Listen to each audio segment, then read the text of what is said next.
whether they're print, digital, or electronic. So I will make some announcements and then I'll hand over to the people to listen. So we'll try to accommodate as many questions as possible. I will request cooperation from all the media colleagues. I would call out names individually so that everybody can be accommodated in the limited time we have. We have half an hour time available with us. So I would try to request you to make most of this opportunity and we'll start here once again. Welcome to this virtual press conference. And I would, with your permission, sir, start the first question. Yes, please go ahead. So I'll request Mr. Govardhan Rangan of Economic Times to, ask his question, please. Thank you, Yogesh. Good afternoon, Governor. Yeah, thank you very much for reviving this conversation. Hope you are doing well now after that brief scare of COVID. Sir, I just want to ask you, am I audible, sir? Hello, am I audible? Okay, thank you, sir. Yeah, sir, the thing is, you kept the interest rate, the accommodative stance, everything as it is, despite forecasting a higher inflation for the second half of this fiscal and even the first half of next fiscal. And with our market rates actually, dealing from even the policy rates, there's a fear that there could be an inflationary spike in the next year if supply side does not respond. Did the MPC debate about that, and when would it become a kind of an indication that the MPC has to change this? So what will be the criteria? Thank you. You see, I had first of all, good afternoon to all the participants, and it is really good to see you all and interacting with you after a long gap. And we will let's hope that we are able to hold a physical press conference soon. But coming to your specific question. You see, I have spelled it out quite in detail in my statement. The first point is that there is a window available for, for sort of checking the inflation momentum. I have said that the winter months with vegetable arrivals, with the arrival of bumper Rabi crop, bumper Kharif crop, and with, the sort of containment, the removal of the various containment and supply disruptions that getting eased out, and interventions from the authorities to sort of, that is the government in particular, to take action on various fronts. We have seen some action in the recent weeks. I mean, for example, the import duty on edible oil, which is one of the, components where there is inflation, where inflation was visible. The import duty has been reduced, but you are aware of all the measures that have been taken. We are continuously watchful, and as I have stated, we will continue to be very watchful and take a call as we move ahead. Thank you. Thank you, sir. I will request Anup Roy from Business Standard to ask the next question. Yeah, thank you, sir. Good afternoon, Governor. My question is that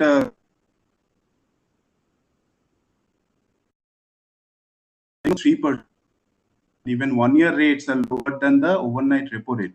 Does it pose a challenge to your monetary policy conduct, or is it deliberate that we kept that way? What is the exit path like? And you haven't done anything on that liquidity front as such. You have not removed the liquidity, but have assured more liquidity and adequate liquidity. So how things will pan out in the future, sir? Thank you.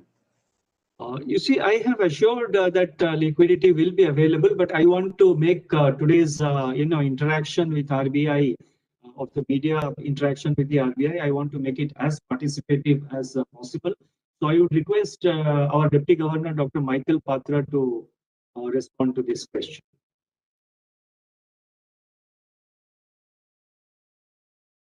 Thank you, Governor. Anup, as Governor mentioned, the level of liquidity is really a function of the stance of monetary policy, and the MPC has adopted a accommodative stance in the monetary policy and has given time-bound guidance. So you would expect liquidity to be comfortable for the market. Okay, so the rates that you see are below the reverse repo rate because collateralized rates typically tend to be below uncollateralized rates. Okay, another factor that you should bear in mind is that what is happening in the money markets is a result of the distribution of liquidity. There's an asymmetrical distribution of liquidity in which those that have access to LAF are quoting rates at or within the LAF corridor. But non-banks like mutual funds and others who have no access to LAF are quoting rates below. Our hope and endeavor is that banks will intermediate these flows in the marketplace and there will be more evening out of rates. We do not want to intervene in market processes.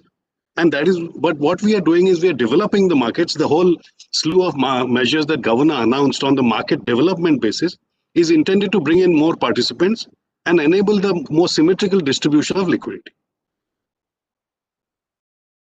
Thank you, sir. I would request Gopika from the Mint to ask a question.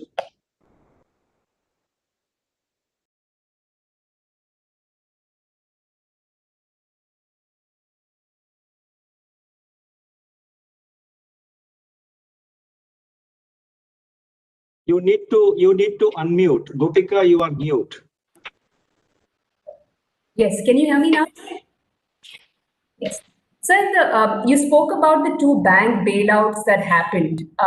We've seen that the RBI stance on bondholders, where bondholders had to take a hit when RBI asked the banks to write down these bonds. I'd like to know, is this marked shift in RBI stance from previous years where such bank bailouts have happened to now where RBI has been indifferent to the bondholders? That is one. Also, is RBI looking to ensure that mis-selling of these bonds by banks do not happen going forward? You see, the RBI is not indifferent to any segment of the economy or financial markets. We take decision first in the best interest of the depositors. That is the paramount responsibility of the Reserve Bank of India to protect the interest of depositors. And all our actions are within the legal framework as per law and as per regulatory guidelines. Beyond that, since both the cases are currently sub judice, I would not like to elaborate further. Thank you. Thank you, sir. May I request Mayur Shetty from Times of India to ask his question? Thank you, Yogesh. Good afternoon, Governor. My question is on the asset quality of banks. Although the moratorium ended on August 30th, there is an effective standstill because of the Supreme Court order. So, is the COVID shock to the financial system still to be felt? And is the worst yet to come for banks? I mean, this question is in light of Moody's statement yesterday that Italy and India are most exposed to economic and financial consequences of the shock. You see, we have made our internal assessments of the likely NPA scenario. The Supreme Court hearings are in the final stages. We will wait for the court orders, but we have made our internal estimates. And as you will be well aware, the financial stability report is due in the last week of December.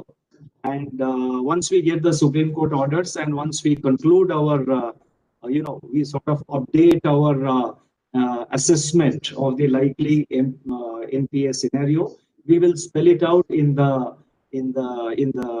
financial stability report, which will be released in the last week of December.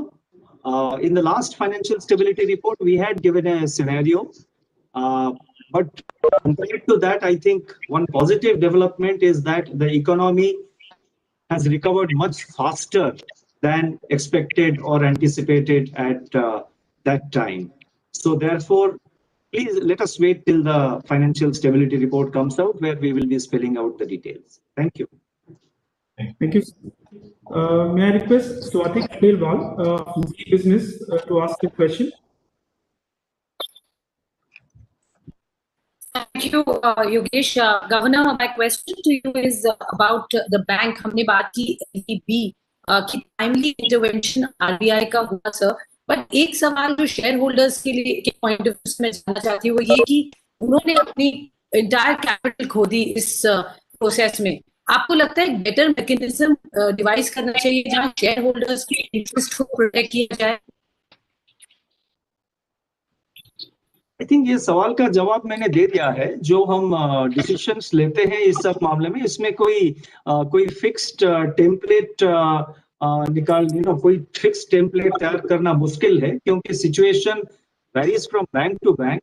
एक bank का जो situation है दूसरे bank में वो situation अलग है.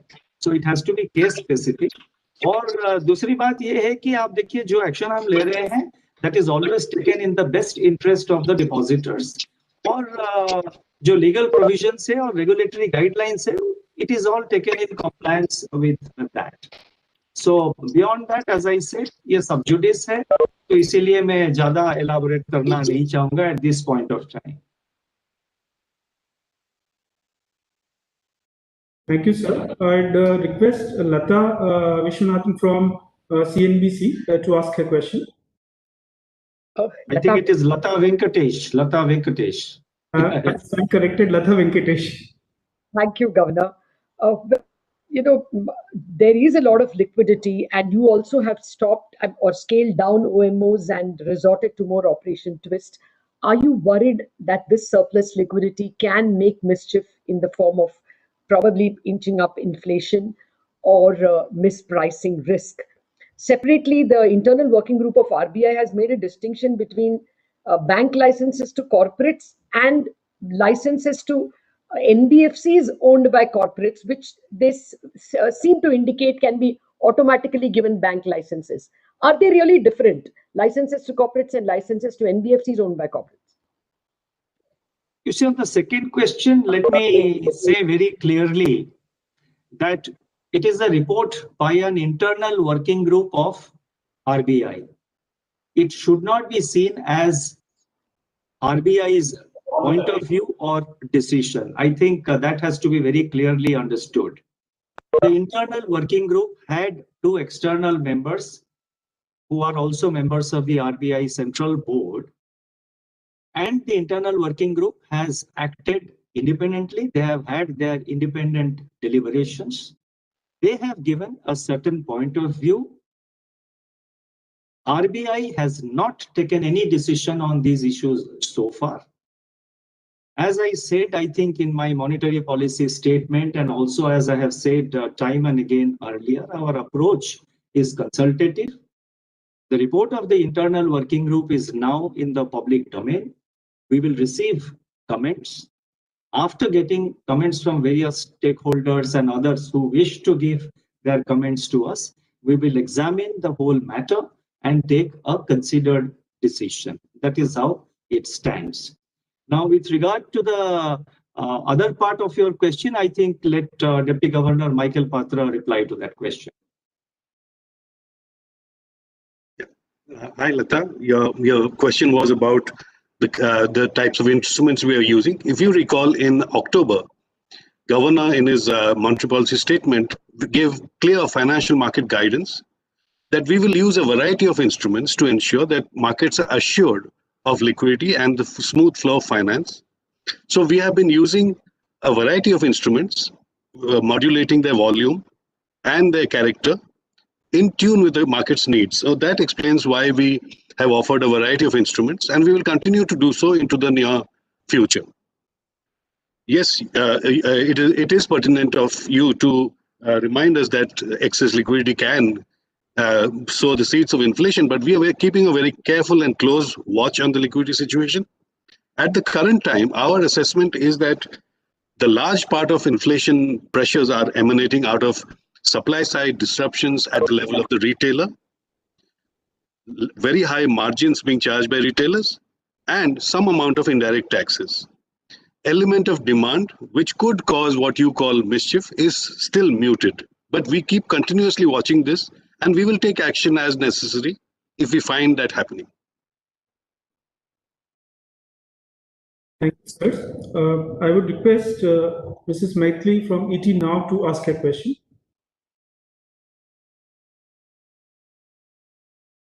You are mute. You are mute, Maithili. Please unmute yourself. Maithili, please unmute. Yeah. Am I audible now?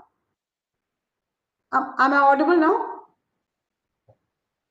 I can see Michael nodding his head. So thank you, Governor, and thank you also to the communications team of RBI for giving us this opportunity. It's always good to be able to ask the Governor questions directly. So thank you very much. So with that, let me start. At a time when an internal group within the Reserve Bank of India is looking at the monetary policy framework in the context of inflation targeting, would I be wrong in assuming from a reading of today's statement that the RBI has de facto junked inflation targeting, at least as we knew it earlier? For the simple reason that you have listed some paramount objectives of the Reserve Bank of India. You have listed 6 objectives, Governor: enhance liquidity, deepen financial markets, conserve capital, strengthen supervision, facilitate external trade, upgrade payment system. Nowhere is there a mention of getting inflation under control at a time when inflation is running well above our upper band of 6% and for close to 3 quarters. In fact, this is the time when RBI perhaps should be presenting a statement in Parliament about what it has done to inflation. So would I be wrong in assuming that somehow de facto inflation targeting, at least as we knew it, has been junked? Thank you. Nothing has been junked. Let me be very clear and emphatic. Nothing has been junked. Inflation targeting is uppermost in our agenda. There is a reference to it in the preamble of the Reserve Bank of India Act. We give it highest priority. About the priorities which you mentioned, these priorities are priorities which are included in Part B of the MPC resolution. The Part B of the MPC resolution has now been uploaded in the website, and as is the practice on earlier occasions also, we have 2 parts to the MPC resolution.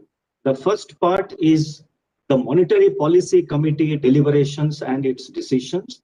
So similarly, in the first part of the resolution, which has been uploaded today, and in the first part of my statement today, I have highlighted the issues relating to inflation, growth, concerns of MPC, how MPC looks at things, and how MPC is going to act. I have also touched upon MPC deliberations.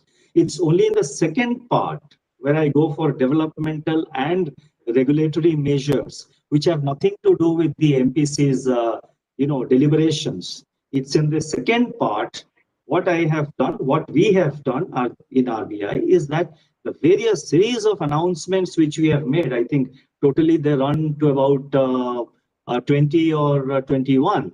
We have just tried to capture what is the essence of those announcements. So let me again reiterate, inflation targeting is important.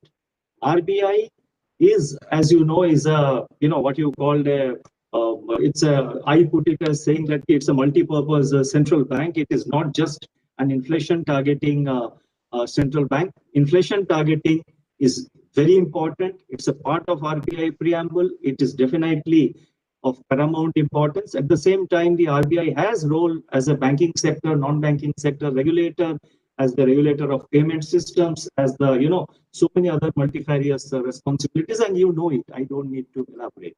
So that is how I would like to explain. Thank you, sir. May I request Ira Dugal from Bloomberg Quint to ask a question? Good afternoon, sir.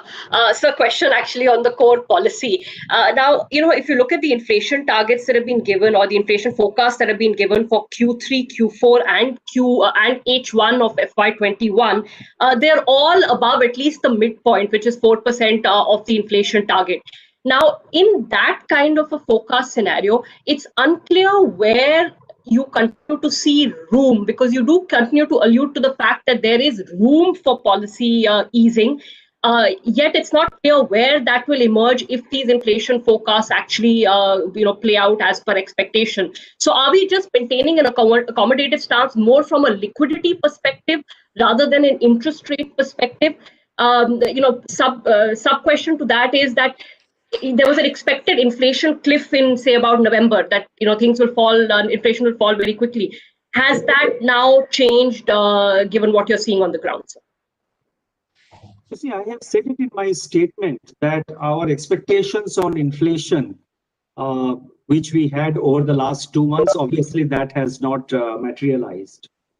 And we have to keep in mind that we are dealing with an extraordinary situation, a once in 100 years kind of event, and the kind of impact it has produced on the economy as well as on human lives, not just in India, but across countries. It's huge. So we have to respond to this particular situation. And beyond that, I think it's Dr. Michael Patra, you would like to supplement something? I think you may elaborate further on our deliberations, because I need to take some rest also and take some water. Yeah. Okay, Dr. Michael Patra, on a serious note, let me say that you talked about the midpoint. So when I said that it is a once in 100-year incident, unprecedented in human, in the memory of the current generation. In that context, it was a reply to your question regarding the midpoint in the range of 2 to 6%. That is what I was trying to address. The other points, Dr. Michael Patra will elaborate. Thank you, Governor. Hi, Ira. To your question about inflation, if you read the MPC's resolution, they have done a lot of analysis on inflation, and they see that over the next 2 months, they expect inflation to soften a bit. One, because of the Kharif arrivals, and two is that the usual winter easing of vegetable prices. And then Governor goes on to say in his statement that these two incidents offer a window of opportunity for supply side management. If supply side management is timely and effective, you will see the trajectory of inflation completely changing. But what we have given you is the baseline with things standing as they are today. But if you read into the guidance that Governor is giving, he sees this window as a chance for supply side management, which is the prime instrument to use at this juncture to produce a different trajectory of inflation. Thank you, sirs.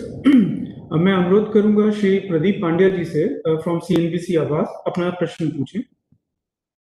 शुक्रिया Yogesh ji. Governor साहब, मेरा सवाल NBFCs के बारे में है। आपने अपने स्टेटमेंट में बताया कि जो एनबीएफसी का फ्रेमवर्क है उसको रिव्यू करने की जरूरत है, और 2-3 मुद्दों पर आपने ध्यान दिलाया है। तो आप क्या सोच रहे हैं? क्या आपको लगता है कि एनबीएफसीज को और ज्यादा कैपिटल का इस्तेमाल करने की जरूरत है, या वो डिविडेंड ज्यादा दे रही हैं? क्योंकि ये सारे मुद्दे आप रिव्यू करना चाहते हैं, और कुछ इन्वेस्टर्स, कुछ निवेशक और फंड मैनेजर्स सब ये भी सोचने लगे हैं कि क्या आप दरअसल चाहते हैं कि धीरे धीरे करके सारे एनबीएफसीज खुद को बैंक में तब्दील कर लें? तो आपकी सोच दरअसल क्या है, और आप क्या रोड मैप देख रहे हैं इनके लिए? इसी फर्स्ट पॉइंट जो मैं कहना चाहता हूं कि हम ये चाहते हैं आरबीआई में कि एनबीएफसी सेक्टर जो है वो बहुत ही रोबस्ट रहे और अपना जो काम कर रही है, और in terms of reaching out to the last mile, मतलब कैसे लास्ट माइल जो कनेक्टिविटी है, शायद कभी कभी बैंक्स वहां नहीं पहुंच पाते हैं, तो एनबीएफसी वो जो गैप है वो फिलअप करता है। इसीलिए हमने को लेंडिंग भी परमिट किया हुआ है, और उसमें भी काफी चेंजेस रिसेंटली हमने किया है। तो एनबीएफसी सेक्टर रोबस्ट रहे, स्ट्रॉन्ग रहे और अपना काम ठीक से करे, ये हमारा प्रायोरिटी है। और इसीलिए एनबीएफसी सेक्टर का जो गवर्नेंस मॉडल है, जो कैपिटल इश्यूज है और अदर एस्पेक्ट्स, उसको स्ट्रॉन्ग करनी चाहिए। और इसीलिए हमने कई स्टेप्स पिछले, अगर आप देखेंगे पिछले 1.5 साल से हम ले रहे हैं कि एलसीआर, पहले हमने उनके लिए लिक्विडिटी रेशियो भी प्रिस्क्राइब किया, फिर उसके बाद चीफ रिस्क ऑफिसर के रिक्वायरमेंट प्रिस्क्राइब किया, और अभी हम उनके डिविडेंड पॉलिसी को देख रहे हैं। We are looking at their dividend policy, और उनका जो रेगुलेटरी स्ट्रक्चर है उसको भी हम रिव्यू करके एक स्केल बेस्ड रेगुलेशन करना चाहते हैं। देखिए, आज एनबीएफसी सेगमेंट में आपके एनबीएफसीज है जिसका total asset size is total asset size 20-25 crore है, और दूसरी तरफ बहुत बड़े बड़े एनबीएफसीज है जिनके की बुक साइज एसेट साइज 50-60 हजार करोड़ या उससे भी ज्यादा है। तो उसमें हम कोई nuanced regulation, scale based regulation क्या कर सकते हैं, तो इसके बारे में हम रिव्यू कर रहे हैं। और ये जो डिस्कशन पेपर है हमने कहा है इसको, जो मैट्रिक्स है डिविडेंड डिस्ट्रीब्यूशन के लिए, और जो गवर्नेंस मॉडल मतलब जो हमने कहा कि स्केल बेस्ड रेगुलेशन, उसको पब्लिक में अपलोड करेंगे और इसके बाद we will get public inputs. और यूनिलैटरल एक्शन, मैंने बार बार ये कह रहा हूं कि ये सब सेंसिटिव मामले में कोई यूनिलैटरल एक्शन हम नहीं लेते हैं, हम कंसल्ट करते हैं मार्केट को, इनपुट्स लेते हैं और फिर एक बहुत कंसिडर्ड और रिस्पॉन्सिबल डिसीजन लेते हैं। इस मामले में भी वही रहेगा। और जो 2 डॉक्यूमेंट्स अपलोड हो जाएंगे उसको आने दीजिए, फिर उसके बाद we will take a call. धन्यवाद गवर्नर। मैं अब रिक्वेस्ट करूंगा Bijoy from Cogencis to ask his question. Hi, sir. Bijoy here. Just a couple of quick questions. One is on FX because can you hear me?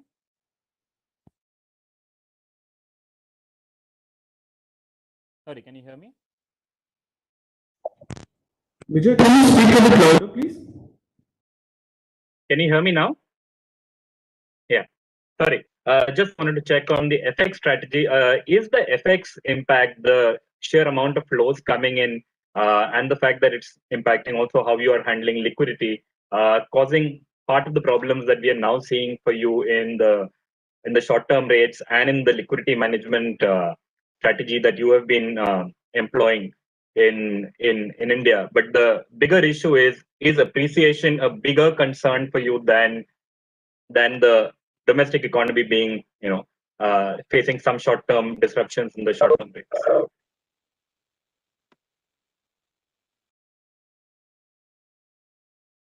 So you're on mute, sir. Sorry. I mean, if I address all aspects of your question, that will be a giveaway of our internal strategy. But our strategy, as we have time and again articulated, is to sort of prevent the volatility, the undue volatility, and see that there is an orderly evolution of the exchange rate. And you are right. The liquidity injection policies that which Reserve Bank of India has adopted since March 27th, when we made started with the COVID response announcement, COVID responding announcements. Since March 27th, whatever liquidity RBI has injected into the market, that has achieved its purpose. That is our assessment. Whether it relates to the crisis in the mutual fund segment, which happened at one time but got controlled, or whether it is to targeted sectors through TLTRO. So all the liquidity infusion measures of RBI have achieved their objective. Now, because of global conditions, which I have spelled out in my statement today, there is a lot of inflow into the emerging economies, and particularly India.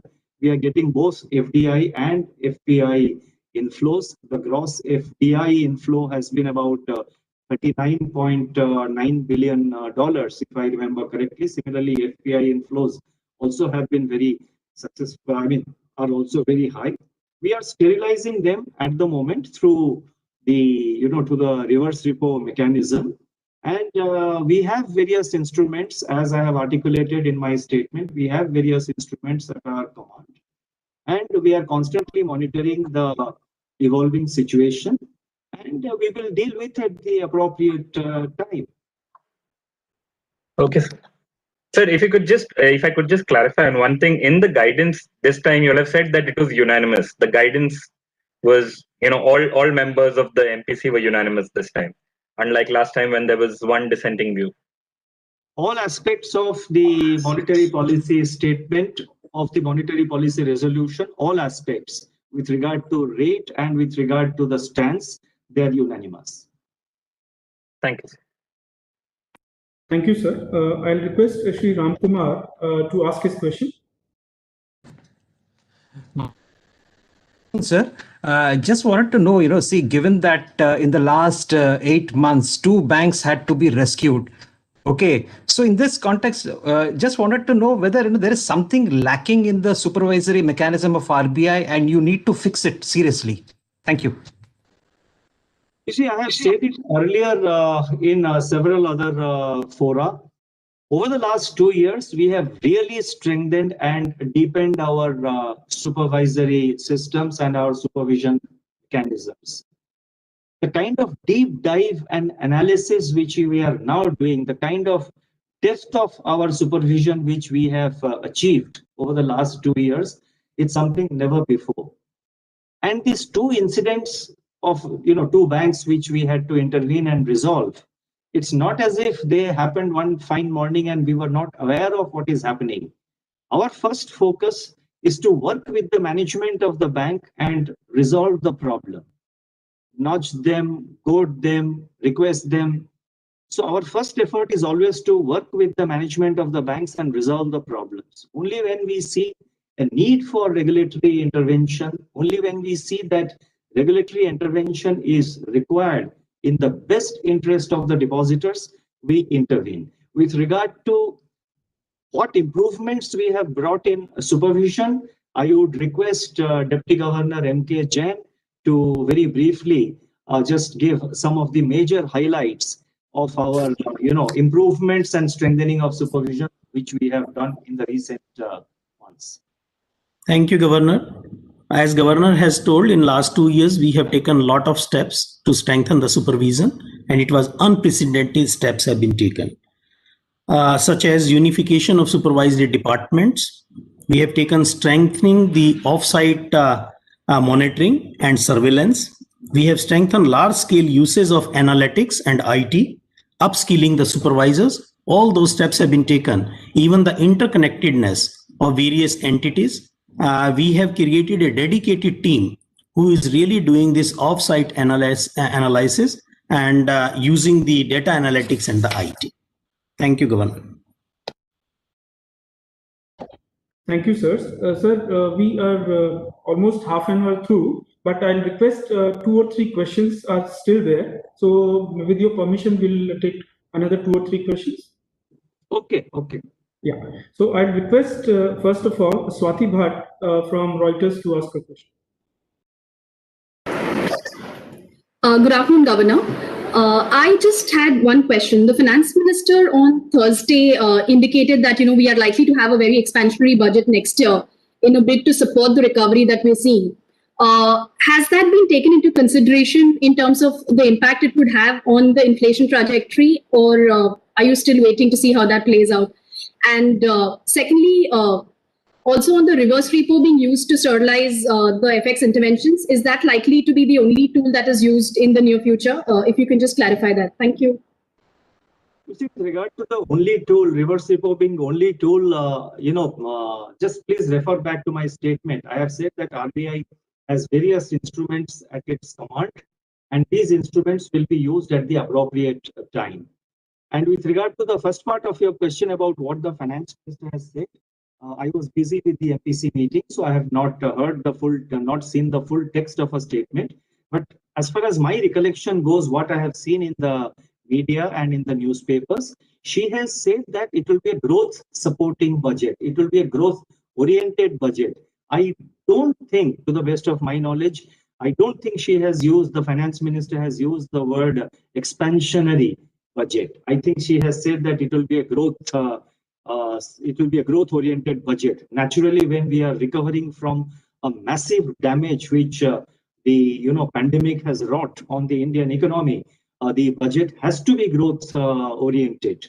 And also let us keep in mind that during this year also, all the all the fiscal measures which the government has announced, I think have been very well calibrated, very well targeted, and they have been very prudently drawn up. In fact, at the beginning of the pandemic, there was worry that the government fiscal deficit would just go haywire. Of course, the fiscal deficit has gone up and it had to go up.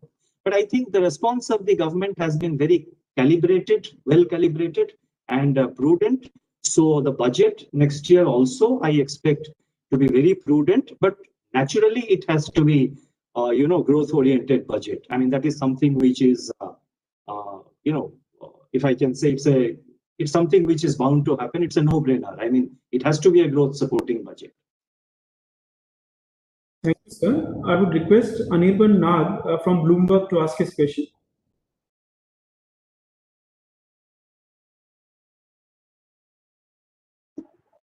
Thank you, Yogesh, for giving the opportunity. Governor, I had two questions. One is, of course, there's been a lot of views about the overvaluation of the rupee. Do you think that that is going to have an impact on exports, especially since you've said that the export recovery has been rather uneven this morning? And the other thing that I had in a question to you was on the inflation targeting regime being reviewed by the RBI, which we're expecting in the currency and finance report. My question to you was, is the RBI giving any thought to introducing the WPI as an inflation anchor along with the CPI? Well, wait for the report to come, but at least we are not considering introduction of the WPI element. That's not under consideration of the RBI. In any case, it has to be a part of the law. The current legislation, the current law says that it is CPI inflation. The policy rate is based on the CPI inflation. The inflation targeting is based on CPI inflation. And final call will be taken by the government and the parliament. But having said that, let me say that I don't see a situation of switching over from CPI, to the best of my understanding of the situation. And within RBI, there is no such thinking of switching over from CPI to WPI. But please wait for the detailed report to come. And the first part of your question was, sorry, if you can just remind me. What was that? Yeah, it was on the overvaluation of the rupee. On the overvaluation, on the overvaluation or undervaluation of the rupee, as you know, I mean, as a central bank, we will not be able to say whether it is overvalued or undervalued, and what level we want to. And we never have. I mean, this we have said so many times earlier. We don't have a target. I can see some of you smiling. We don't have a specific target about what should be the value of the rupee in the market. Our primary objective is to curb undue volatility. Thank you, sir. I would request Khushbu Narayan to ask from Indian Express to ask her question.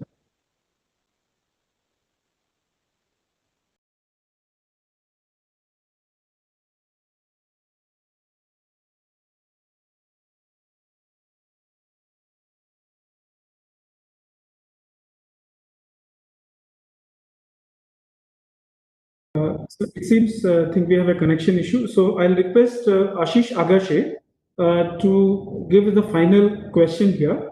After this, I think we'll be winding up. Thank you so much, sir. So you spoke about strengthening supervision and it being a priority in the morning. So this was about yesterday's revelation by HDFC Bank about the penalty which they have been made to pay because of service outages. Also, yesterday we also saw SBI also being sort of hindered. So, sir, usually we used to take the entire monetary penalty route to sort of discipline banks. So, is this a newer sort of a way of disciplining which you have adopted, and would it be sparingly used, or should we see more of it going ahead, sir? You see, the decisions, I mean, whether it's a monetary penalty by the monetary penalty or it's a supervisory action, I mean, that depends on case to case. And it will not be proper for me to discuss individual cases. But since both of these issues are so much in the media, let me say that in the case of the SDFC Bank, there were earlier episodes also. And SDFC Bank has an overwhelming presence in the digital payment segment, in the internet banking segment. So we have some concerns and about certain deficiencies, etc. And therefore, we felt that it is required and it is necessary that the SDFC Bank strengthens its IT systems before expanding further. So therefore, this business restriction has been imposed on them. And I'm quite sure that the SDFC Bank will comply with our, whatever we have suggested to them. I'm sure they will comply with it. And in that background, this decision was taken. And you see, we cannot put thousands or lakhs of customers who are using digital banking into any kind of difficulty for hours together. And especially when we are ourselves giving so much of emphasis on digital banking, the public confidence in digital banking has to be maintained. With regard to and I'm quite sure the SDFC Bank management will take necessary, we are quite optimistic that they will take necessary action in that direction. And that is the indication we have received. With regard to SBI, it has happened yesterday. Our teams are studying it. It's too early for me to comment on that. But at a more general level, I would like to say that there is a need for all banks and all financial entities to invest more in their IT systems and in technology. If you want to remain competitive in the coming years, technology is the key. IT robustness of your IT system is the key. So banks, NBFCs, and other financial entities need to invest more in their IT systems, need to invest more in technology and strengthen all their systems so that public confidence is maintained. And this is something I think going forward, the entire, robustness, the entire financial landscape is going to become more and more IT dependent. So there is need for more investment by all financial sector entities in these areas. So these are the remarks which we have made. We are constantly engaged. Let me also say that we are constantly engaged with the managements of various banks and NBFCs where we see deficiencies in their systems and procedures. We always try to work with them internally and nudge them and advise them to improve their systems. We will continue to do that. But certain times, in certain situations, certain actions become unavoidable and inevitable. And as the regulator and as the custodian of the digital payment segment in the country, I think the central bank also has to act. And that's precisely which we have done. Thank you. Thank you, sir. Before we close, I think there's one last request for one question from Shritama Bose from Financial Express. Shritama, please go ahead. Thank you, Yogesh, sir. Good afternoon, sir. You've said today that crisis-ridden banks were resolved this year, keeping depositors' interest as the topmost priority. But the Punjab and Maharashtra Cooperative Bank, which has been under administration for more than a year now, and there's been a change in administrator also. We've not seen a resolution for that. Could you just tell us why it is so challenging to resolve that particular bank, and by when depositors in that bank can expect a full resolution? Thank you. You see, the situation in the PMC Bank was completely different. As you would be aware that the PMC Bank has called for expression of interest for possible investors who would like to invest and take over the bank. And the last date for receipt of expression of interest and the information memorandum was 30th of November, and the response looks positive at this point of time. And the last date for submission of expression of interest is 15th of December. So let us see what is the response, and then after that only we can take a view on this. And the bank and its management are fully engaged with the investors who have purchased the information memorandum. Thank you, sir. And with this, we come to the close of the press conference. I must thank the governor for taking the initiative to meet all of you, despite the challenging issues which we are facing logistically as well as in the live. So I would thank each one of you for participating in this press conference, and special thanks to all the deputy governors for supporting in this press conference. Stay safe. Thank you very much. Thank Thank you. you.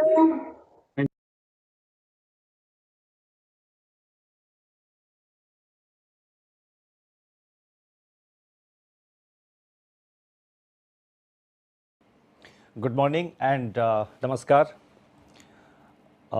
This is the usual monetary policy statement, and there are 4 aspects of the statement. In the first part, I would spell out the deliberations which took place in the MPC and the decision of the MPC. In the second part, I would provide some guidance to financial markets.